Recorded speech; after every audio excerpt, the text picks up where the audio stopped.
All right, there. Hello to everybody in YouTube land. Jim from Red Rock.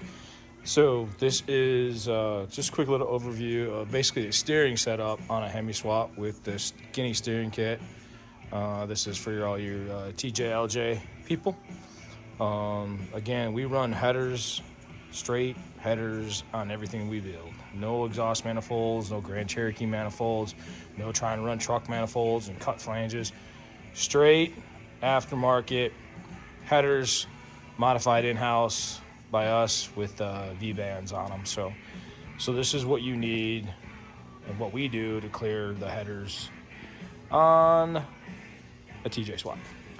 So this is a skinny steering kit. You see the tower, the tall tower in the back, and then a short tower up front. Obviously, two steering bearings, and then stock shaft right there coming out of the firewall.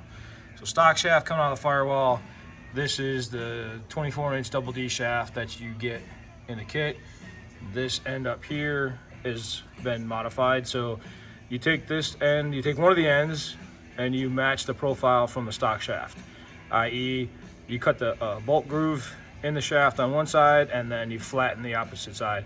So this side needs to get flattened, this side gets a groove cut in it, and that'll allow it to fit inside this stock fitting here. This side's flat, that side gets the groove for the bolt. The tower welds down to the top of the motor mount and then catches the outside edge of the frame. That's how you line it up. Just set up against the frame, set on top of the motor mount, and go to town. Now these motor mounts come with this a pillow block mount on it, a stock pillow block mount on it that gets flattened, gets chopped off, ground flat, and then again this bracket drops right on top there. Pretty much centered up in the mount. It doesn't have to be exact because there's a couple inches of movement up here on that slider, so you'd be all right. So that's the upper tower. You say we have just enough clearance in there between the steering shaft and the header. Here's the lower tower, lower stock shaft. So basically, again, you're replacing the intermediate shaft.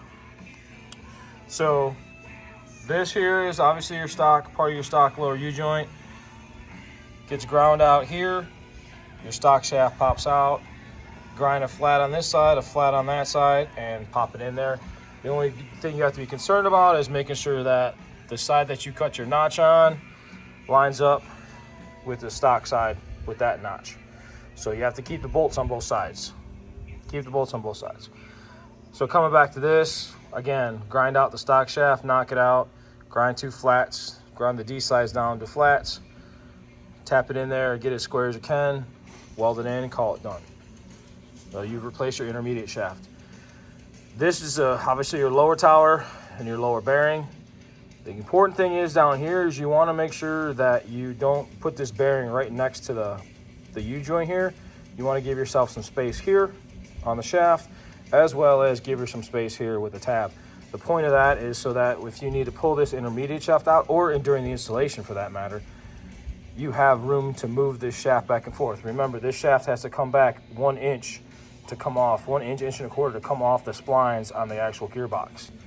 So if this bearing is here and you weld the tower in right, you put the bearing here and then weld the tower in right here, you cannot move the shaft back the inch that you need to. So allow yourself some space here and allow yourself some space here. I said, look, I got about 1.5 inches, give or take, almost 2 inches here. I'm at the forward edge of my bearing. I've got another 3/4 inch or so in the back. So this bearing can slide backwards, the shaft can move backwards. There's a lot of adjustability and flex in this system with this bearing back here to get it out.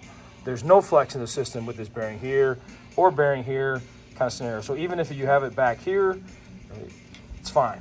So the point of this is having a bearing somewhere down here to support this portion of the shaft.